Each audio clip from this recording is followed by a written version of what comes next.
Live from downtown Detroit, home of WDIV and Click on Detroit, Local 4 News at 11 starts now. They were the first officers on the scene, finding two young parents shot and killed. It's like I just couldn't believe somebody would fire shots into a car when there was a baby inside of the car. What they did once they found a 9-month-old baby in the car. It's been almost 2 years since their sister was killed by a wrong-way driver. She was a part of the whole system. She was a DPD dispatcher. She worked for this city. She died in this city, and this city has done nothing to bring the person that caused her death to justice. DPD dispatcher Vanessa Simmons was killed driving to work in December of 2019, hit by an alleged drunk driver going the wrong way on the lawn. So why hasn't the man who caused the wreck been charged with her death? Mara McDonald live at the Frank Murphy Hall of Justice tonight. Mara, both police and prosecutors know who he is. Devin, it sounds like this is just a tremendous case of miscommunication between the prosecutor's office and MSP, which has done nothing but compound the misery of this family. Let me show you. It's December 15th, 2019, and Vanessa Simmons was on her way to work as a DPD dispatcher when a drunk driver, a man in his 40s, got on the lodge going the wrong way and hit her head on. That accident was horrible. I had to be at the hospital with her and watch her suffer. Vanessa had a shattered leg, arm, contusion on her heart, and her skull had been severed from her spine. She died 2 days later. That man walked free from that hospital on Christmas. We were crying. He was with his family. 2 days after Christmas, I had to bury my sister. Nearly 2 years later, the man police say is responsible is still walking free. Everybody is making excuses why he's not in jail. And I'm tired of the excuses. In a lengthy statement from the Wayne County Prosecutor's Office, there are a variety of reasons, starting with, quote, when the warrant request was presented to us from Michigan State Police, they failed to follow the intake protocol and did not send it to our homicide unit in January 2020. Other problems. Paperwork was missing, information like crime scene photos. By March, COVID hit, and there was a moratorium on not in custody cases. In September of last year, there was a problem locating witnesses, and on and on.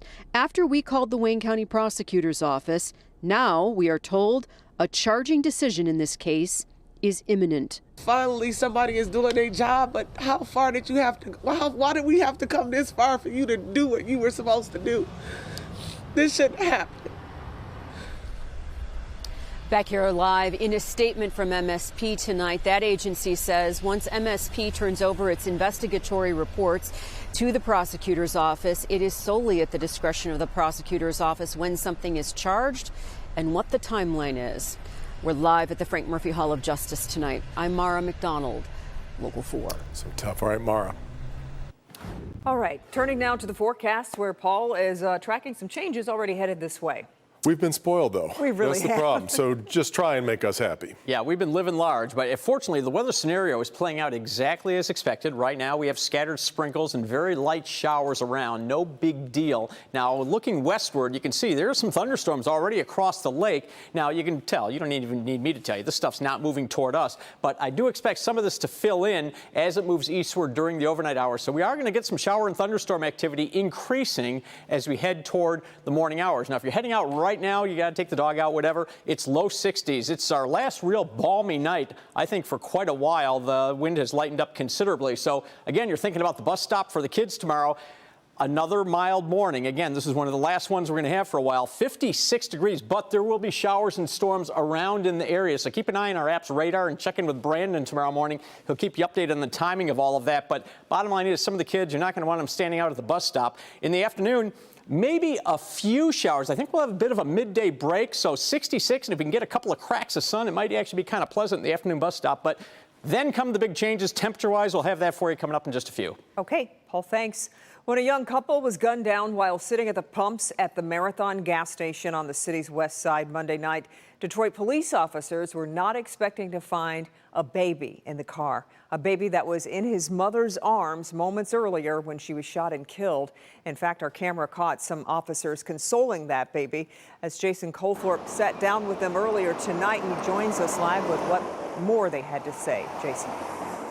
Yeah, a rare inside look, Kim, at what these officers deal with when they come upon one of these gruesome, just heartbreaking scenes like this. And these officers, one is a 5-year veteran of the force. The other, she's only been on the force 11 months. And this is what they saw. I approached the car, then I heard the crying, and then there's the arms, a little baby boy arm on the ground. For officers Hunor Chutak and Kenyatta Martin, I mean, when I first got there, he was already checking the pulse of the parents. it was the moment they don't train you for. I couldn't feel any pulse, so I picked up the baby right away and then checked if there's any injury on the baby. What's going through your mind at that moment? Just please don't be hurt. The baby was crying, and it was cold out, so I just immediately took the baby to the car and just tried to comfort him. He wouldn't stop crying, so I just pulled out my phone and turned on Kids YouTube for him, and it calmed him down. A little trick Officer Martin learned from raising her own 4-year-old boy. With Officer Chutak, also a dad of 2, A shock.